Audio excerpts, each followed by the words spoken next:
মাপ মতো কলা পাতাটা কেটে নেওয়া হয়েছে। আর এটা কলা পাতাটা ফ্রাইং প্যানের মধ্যে দিতে হবে, একটু তেল মিশিয়ে দেব ভালো করে কড়াইতে, এবং তারপরে আমরা এই ডক্টর চয়েস নামে তেলটা এখানে নিয়ে নেব, নিয়ে কড়াইতে ভালো করে মিশিয়ে দেব এবং কলা পাতার উপরেও অল্প করে দিয়ে দেব, যাতে খুব বেশি অয়েল না দেওয়া হয়। একদম হাতে করে অল্প একটু নিয়ে ভালো করে হাত দিয়ে ঘষে দিতে হবে, যাতে জিনিসটা ভালোভাবে থাকে। আর এখানে আমরা পুরো মানে জিনিসটা এর মধ্যে দিয়ে দিলাম। তো এইটা দেওয়ার পর একটু নারকেল কুড়োনো দিয়েছি, যদি কাজু কিশমিশ থেকে থাকে তোমাদের কাছে একটু কাজু কিশমিশ দিও, আমাদের নেই তাই দিতে পারলাম না।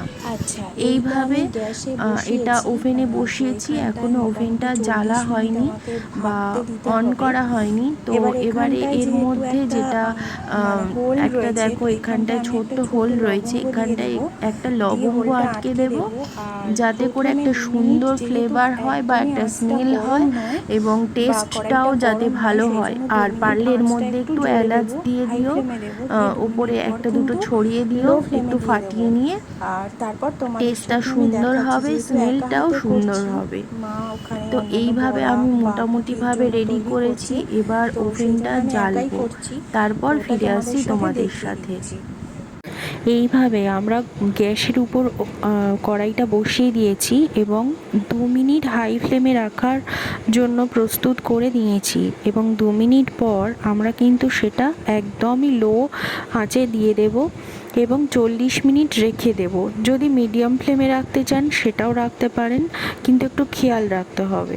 তো 40 মিনিট রাখবো, এবং রাখার পর মোটামুটি কিভাবে বুঝবো যে ওটা রেডি হয়েছে, তো তার জন্য একটা টুথপিক নিয়ে একটু গেঁথে দেখে নেব যে সেটা ঠিকঠাক হয়েছে কিনা।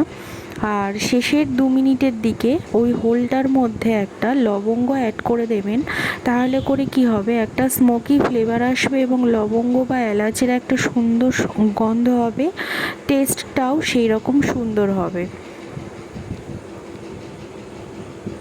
দেখুন, আমরা এখনো পর্যন্ত কিন্তু জিনিসটা মানে পুরোপুরি রেডি করে দিয়েছি, এবং 40 মিনিটের জন্য আমরা অপেক্ষা করব বলে ওখানটায় লবঙ্গটা একটু দিয়েও নিয়েছি।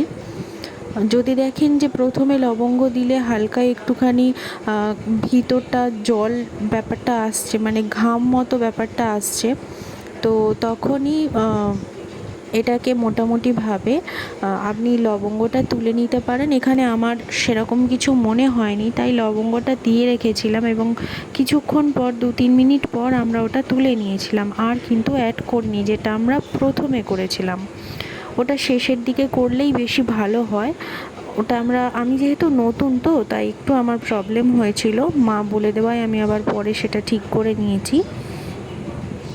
তো এবারে আমরা দেখব যে জিনিসটা কেমন প্রিপারেশন হয়।